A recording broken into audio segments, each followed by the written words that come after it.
Hola, ¿qué tal, morros y morras del canal del Sótano Geek? Acá Zoico saludándolos en un nuevo video de cine. Porque si bien es un tema que, vaya, de una película que está en boca de todos en este momento, que es Ya no estoy aquí, una película que a mí me encantó y sobre todo porque movió fibras sensibles en mí, me sentí muy identificado con los personajes y sobre todo que refleja muy bien y nada más por encimita, o sea, la verdad siempre la realidad va a superar a la ficción.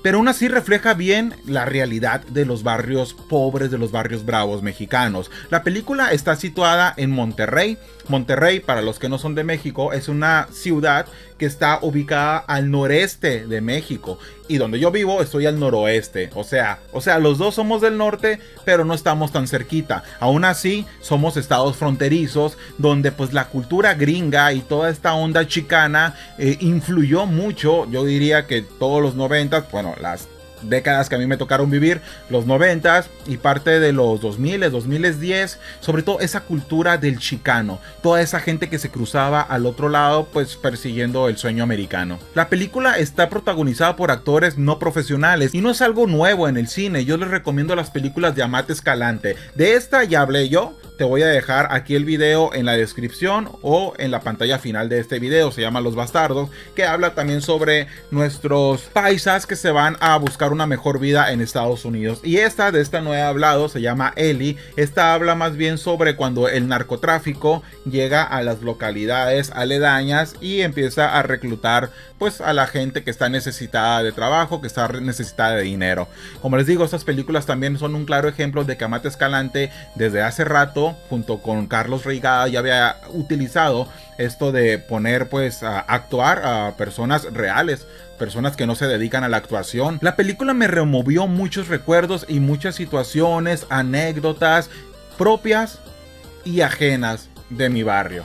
La verdad, yo en algunos otros videos les he dicho que vengo de Barrio Bravo, que todas esas ondas cholescas que me salen a veces es porque yo me crié con los cholos, no directamente, pero de niño, o sea, crecimos en los salvajes 90s, diría por ahí el Rage-Matic. Cuando nosotros estábamos jugando a los trompos o a las canicas, siempre estábamos rodeados de cholos, no nos hacían daño pues porque éramos de la misma calle, pero nosotros estábamos expuestos a que si pasaba una banda contraria, se agarraran a piedrazos y empezara la lluvia de piedras y teníamos que pues escondernos, no sé, abajo de los pickups, de los carros o ahí en los árboles. Nos tocó varias veces eso. Nos tocó también que anduvieran haciendo redadas la policía y tener que salir corriendo para la casa porque no vaya a ser que nos confundieran o que saliera un balazo por ahí volando. O sea, realmente era la realidad, nuestra realidad del día a día. Y muchas veces uno escucha canciones, ve las noticias, aunque sean noticias locales, de que mataron a fulanito cholo o que hubo cierta riña y salieron tantos cantidades de personas heridas. Muchas veces no lo ves tan cercano hasta que le pasa a alguien con el que tú convives al día a día. Yo recuerdo que en mi primaria había dos turnos, estaba el turno de la mañana y el turno de la tarde. En el turno de la tarde había una morra que ya estaba muy adelantada a todos los demás, ¿no? Porque la morra tenía novio. En primero de secundaria recuerdo que fueron a avisarle a esta morra que su novio había muerto.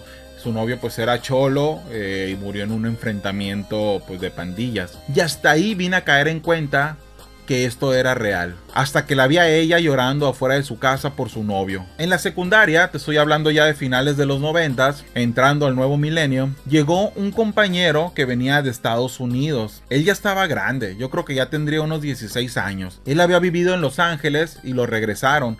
Pero era cholo genuino, güey. Cholo auténtico, de esos así como los de sangre por sangre. Pero realmente es el cholo más buena onda que he conocido en mi vida.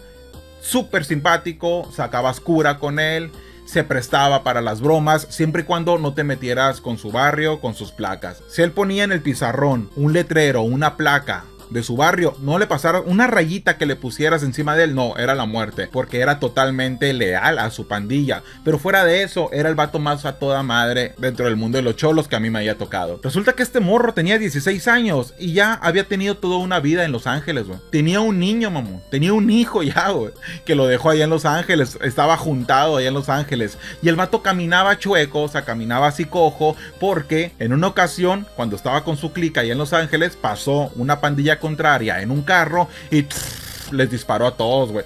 Para su suerte, solo una bala alcanzó a pegarle y fue en la pierna. Curiosamente ya no volví a saber nada de él Hasta unos años después supe que había muerto por un accidente automovilístico. Cuando tuve mi primer trabajo, recuerdo que estaba platicando con un compañero y en la plática pues salió decirle la colonia en la que vivía. Y me dijo, ¿sabes qué? Yo vivía ahí también y yo era cholo. Yo era de los fulanitos pandillas. Y le gustaba andar en el desmadre, andar agarrándose a patadas, güey, a chingazos, con cholos de otros barrios, ¿no? Correrlos de tu barrio y todo. Hasta que un día agarraron a unos cuantos en su barrio, les pegaron una madriza y un cholo de barrio ajeno se quedó todo tirado, todo puteado. Y pues todos los demás dijeron, pues ya, ¿no? Ya le dimos su merecido, vamos a dejarlo ahí. Pero resulta que un compañero de él, como que no había quedado totalmente satisfecho con la madriza que le habían pegado, se sacó una pistola, güey, y le pegó un balazo en la cabeza al vato, frente a sus ojos.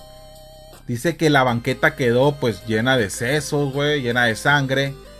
Y desde entonces no pudo dormir, tuvo que irse de ese barrio, regresarse a su pueblo. Y este es un ejemplo más de hasta que no ves sangre regada en tu barrio, caes en cuenta que esto es real. Algo como lo que pasa en la película Ya no estoy aquí, que esta es una de las razones por las que Ulises pues huye, ¿no?, a Estados Unidos. Cuando yo estaba morro me encantaba ir a cambiar cassette de Nintendo.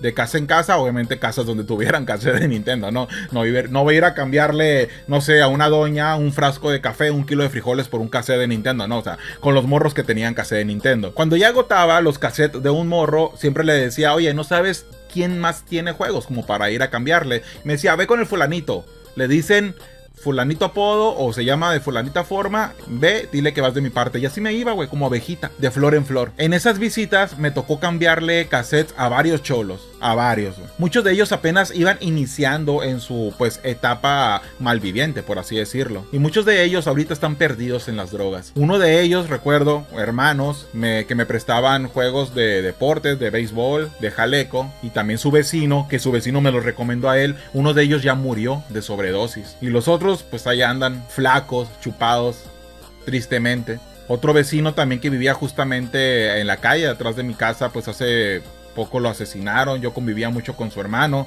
está en la cárcel. Y es algo que, fíjense, yo no tenía planeado hablar de esto, pero la película me removió tantos recuerdos, tantas memorias, tantas situaciones con las cuales contrasto la realidad hoy en día y la película se queda corta. Yo tenía unos amigos que también se fueron a vivir a Monterrey y cuando volvieron por ahí en la adolescencia, se fueron cuando éramos niños y volvieron en la adolescencia. Cuando volvieron en la adolescencia nos contaban todas las cosas que pasaban allá en Monterrey y la verdad sí estaba cabrón, güey, el pedo. No tenía pensado hablar de tantas experiencias, pero una cosa llevó a la otra. Fíjense, yo nomás tenía pensado hablarles de estas películas de Amate Escalante, por si a ustedes les había gustado Ya no estoy aquí y les gustó ese estilo que roza el documental, con personas reales, con actores no profesionales, y terminé hablándole de mis experiencias, de mi antiguo barrio. Y esas son algunas nada más de las que recuerdo ahorita, porque nos tocó los 90s, en la época de las maquinitas, de las arcade, donde esos lugares eran un punto de reunión de los cholos, güey. Pero bueno, ya en alguna otra ocasión les hablaré de mis experiencias con las maquinitas. Morros, aquí está este video totalmente improvisado, la verdad no sabía que iba a hablarles de estas experiencias, pero una cosa llevó a la otra. Así como el GIF que les puse la otra vez, ¿no? Que está un vato acariciando un ganso, así es. Una cosa lleva a la otra. Bueno, pues nos vemos. Espero que estén muy bien. Cuídense por favor, para que ya nos pongan por lo menos semáforo amarillo y nos dejen salir y se acabe esta maldita cuarentena que está más larga que la pinche cancha de los supercampeones, güey. Bye.